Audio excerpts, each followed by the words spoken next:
어서오세요. 들어오세요. 저는 니모입니다. 여기가 제가 26년 만에 독립한 오롯이 저만의 공간이고요. 간단하게 홈투어를 해드리겠습니다. 이쪽으로 오시면은 이제 여기가 키친 공간이고요. 여기에 이제 제가 애정하는 이제 그릇들, 아직 다 옮기지는 못했는데 그릇들이 있어요. 이런 컵 같은 거는 거의 한 30년 정도 된 저희 어머니께서 물려주신 커피잔 세트 이게 있어요. 요즘은 다 드립 커피 마시고 하는데 옛날에는 프림하고 우유하고 설탕 들어가는 거 있잖아요. 이거 이제는 무용지물이죠. 인스턴트 커피를 마시지 않는 이상은 이거를 쓸 일이 없으니까. 그래도 저한테 이제 의미가 있는 그릇이라서 이런 거 같은 것도 저희 어머니께서 한 30년, 40년 전에 물려주신 건데 계란 반숙 해가지고 여기다 딱 꽂아가지고 이렇게 아침에 브렉퍼스트 먹을 때 이렇게 은그릇입니다. 너무 귀여워가지고 송우추 이런 거 같은 거는 예전에 바니스 뉴욕이라고 굉장히 유명한 미국의 하이엔드 백화점이 있어요. 거기서 구입한 세트인데 이거 역시 한 30년 정도? 근데 아직까지도 너무 잘 예쁘게 쓰고 있습니다. 제가 향을 되게 좋아해요. 대학교 때부터 향을 되게 좋아했는데 이제 이 향을 이렇게 여기다가 놓고서는 붙이면은 약간 좀 향냄새 맡으면서 좀 저 자신이 뭔가 정화가 되는 느낌도 들고 저희 집에는 항상 향이 이렇게 있습니다. 이쪽이 이제 거실, 응접실이라 그러면 다들 이제 이런 거는 저희 외할아버지 때서부터 이제 물려받은 거의 70년 정도 됐다고 봐야 되겠죠. 그때 분들 이제 담배 피시니까 담배 케이스하고 이건 이제 재떨이 그리고 요거는 성냥곽이에요. 그래서 제가 얼마 전에 인터넷에서 옛날 성냥곽 주문하기 해가지고서는 이게 성냥곽을 샀습니다. 그럼 이렇게 성냥이 이렇게 안에 들어가 있고 이런 거는 그냥 제가 너무 간직하고 싶어서 여기다 그냥 이렇게 진열을 해놨어요. 저의 어떤 뿌리에 내려오는 역사 같기도 하고 제가 초도 좋아합니다. 그래서 향초 피우는 걸 되게 좋아하는데 캔들라이트 보통 이렇게 저녁 식사할 때 켜놓잖아요. 이거 역시 저희 어머님께서 물려주신 것들. 여기는 이제 들어오자마자 항상 혼자 살지만 같이 살고 있는 것 같은 저희 두 딸들. 그리고 요거는 저희 어머님께서 또 주신 동상인데 꼭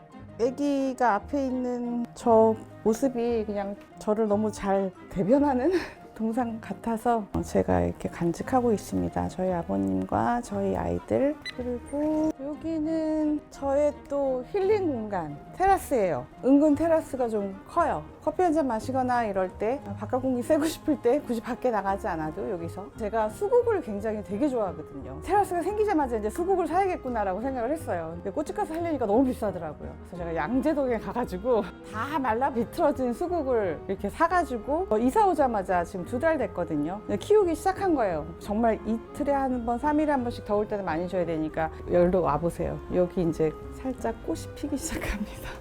이게 너무 예뻐가지고 제가 보여드리고 싶었어요. 너무 신기해요. 정말 공들였어요. 그래서 여기서 이제 저만의 약간의 힐링 공간 보여드렸고요. 그 다음에 이제 제가 좋아하는 어머니께서 물려주신 작품들도 있고 요거 같은 경우는 저희 학교 후배 굉장히 유명한 에디강 작가가 저한테 이제 선물로 줬는데 제가 저렇게 액자에다 넣어가지고서는 밑에다 두고 싶지 않은데 벽에다가 뭘 뚫고 뭘 하기에는 조금 너무 저거할 것 같아서 지금은 좀 이런 식으로 조금 보관만 해놓고 있는 상태입니다. 여기는 이제 저희 공간이라서 룸투어는 여기서 마무리하고요. 바로 여러분들이 주셨던 Q&A를 진행하도록 하겠습니다. 독자님들께서 저한테 질문 주셨던 것들 중에서 몇 가지 answer 답을 좀 해드릴까 해요. 그 중에 How do you know the right thing? Quite hard to listen to my inner voice. Also about parenting with your 2 daughters. What was the first thing you prioritize above all? 제가 제일 아이들을 키우면서 중요하게 생각했던 거는 그냥 성실함이었던 것 같아요. 제가 성실할 수밖에 없었고 제가 항상 했던 얘기가 야, 애들 혼자 이렇게 양육하니까 아플 시간도 없다. 미국에서 혼자 키우는데 병원 가서 예를 들어서 입원해야 되는 정도의 병일 수도 있는데 집에서 견딜 수밖에 없는 저는 이제 그런 상황이 오다 보니까 이게 그런 각오만 갖고 있고 그런 성실함만 갖고 있으면은 아이들 양육하는 데는 가장 중요한 기본적인 DNA라 그럴까? 저는 그렇게 생각합니다. 이게 결과적으로는 본인이 아이들을 양육을 하면서 페어런팅, 부모의 역할을 하면서 어떤 게 최상의 선택인지 내가 잘하고 있는 건지 내 마음속에 있는 것을 애들한테 표현할 수 있는지 뭐 이런 거 여쭤봐 주셨는데요. 그거는 제가 어떻게 내 자신을 세뇌시킨다고 되는 것도 아니에요. 이번에도 참아야지. 이번에도 애들한테 이렇게 얘기해줘야지. 저는 항상 그렇게 하기를 결심을 해요. 근데 어느 순간에 그게 안 될 때가 있어요.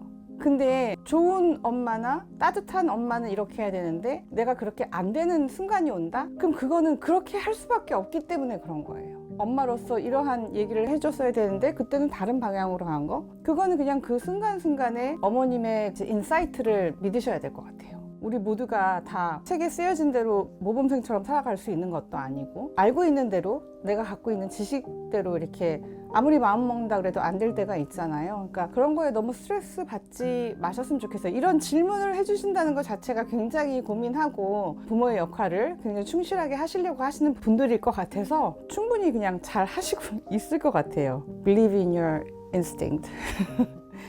그리고 인생을 살아가면서 이것만은 해라. 또 이런 태도는 고수하여라. 저는 이거는 자신감인 것 같아요.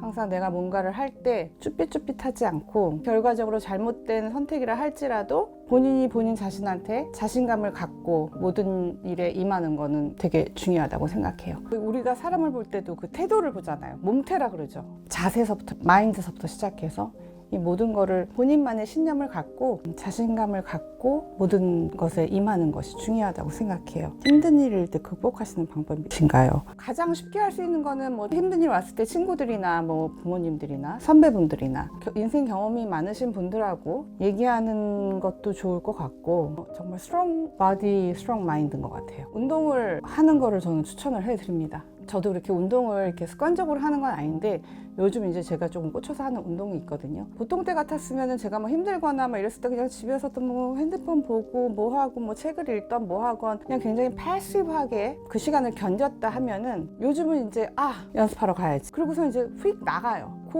2시간, 3시간을 프로덕티브하게 그리고 좀 건강하게 그 시간을 보내다 보면은 또 긍정적인 에너지를 본인 자신이 이끌어내실 수 있을 것 같아요. 누가 구덩이에서 꺼내줄 수는 없어요. 번아웃이 왔을 때 그거를 극복할 수 있는 사람은 본인 자신밖에 없거든요. 본인이 뭔가 좀 강해지고 긍정적인 에너지를 받을 수 있는 그 무언가를 하시라고 말씀을 드리고 싶습니다.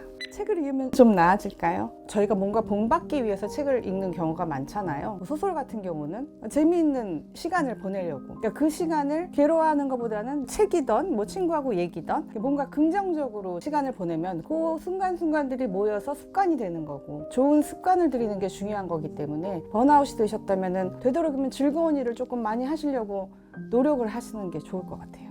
부모님 책을 쓰실 때 제일 힘들었던 점은 무엇이었나요? 이 책을 맨 처음에 썼을 때는 지금 나온 에세이보다는 훨씬 더 러하게 쓰려고 했었어요. 굉장히 더 있었던 일을 조금 더 자세하게 뭐 설명도 하고 상황도 얘기하고 그러고 싶은 것들이 굉장히 많았는데요. 그러다 보니까 이제 제 책 속에 나오는 뭐 등장인물 저를 비롯한 뭐 제 주위 분들도 있을 거고 또 제 자식들도 있을 거고 그 사람들 입장도 있는데 제가 저 솔직하자고 여기다가 또 제 어떠한 옛날 있었던 얘기를 너무 디테일하게 풀어내다 보면은 또 그분들이 봤을 때는 또 어떻게 생각할까라는 이 생각이 들어서 이 사람 생각해서 이렇게 쳐내고 이 사람 생각해서 요 내용은 좀 빼고 이러다 보니까 약간 좀 책이 저는 좀 러했으면 좋겠는데 너무 다듬어진 것 같은 느낌이 좀 들기도 해요. 그래서 그 부분이 조금 제일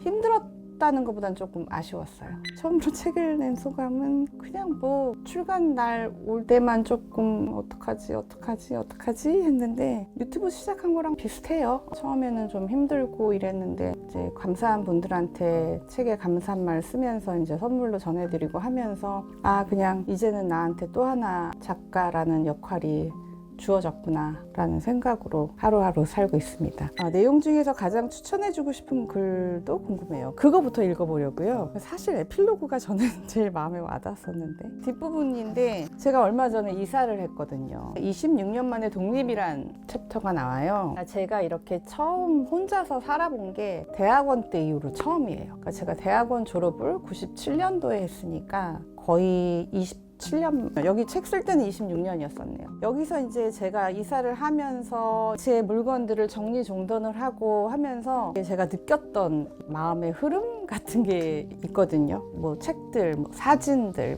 그릇, 뭐 이런 것들을 한 군데 한 군데다가 넣으면서 다시 한번 되돌아본 것도 있고, 요런 게 있었었지 나한테. 뭐 사진을 보다가 이런 시절이 있었었지 하면서 좀 저를 좀 되돌아볼 수 있는 시간이 있어서 너무 좋았던 거. 마지막 에필로그 부분이 저는 그냥 저인 것 같아요. 이 마음이 제가 이 책을 쓰면서 이제 느꼈던 제 마음인 것 같아서 읽으셔도 소설이 아니기 때문에 스포일러는 아니기 때문에 에필로그 부분 읽으시면은 괜찮으실 것 같아요. 맞다.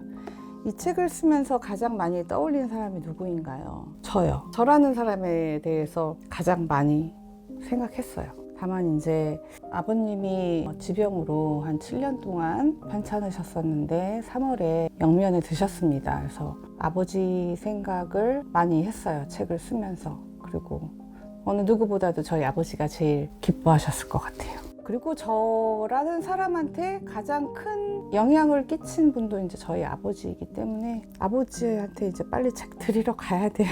아직 못 갔습니다. 딸들은 이 책을 읽고 어떤 점을 느꼈는지 궁금해요. 저희 애들이 말은 굉장히 이렇게 잘하는 것 같은데 한국말 은근히 잘 못해요. 특히 읽는 거를 좀 어려워하더라고요. 그래서 제가 이제 말로 이제 제가 이렇게 설명을 하면은 이런 내용이라는 거는 이제 알고 있지만 정독할 기회는 아직 저희 딸들은 없었습니다.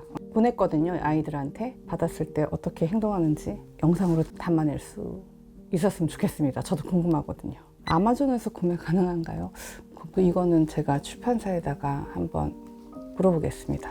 이렇게 오늘은 저희 집 군데군데 구석구석 간단한 홈투어를 해드렸고, 집이 조금 작지만 저한테는 26년 만에 한 독립이고 저만의 보금자리가 생긴 거라서 저는 너무 마음에 들어요. 저의 공간을 구독자님들께 보여드리는 시간을 갖고 싶었습니다. 또 독자분들께서 혹은 구독자분들께서 궁금해하시는 Q&A를 이렇게 진행을 해봤는데요. 즐거운 시간 되셨으면 좋겠습니다. 저는 그럼 다음 시간에 다른 에피소드로 찾아뵙도록 하겠습니다. 시청해주셔서 감사합니다.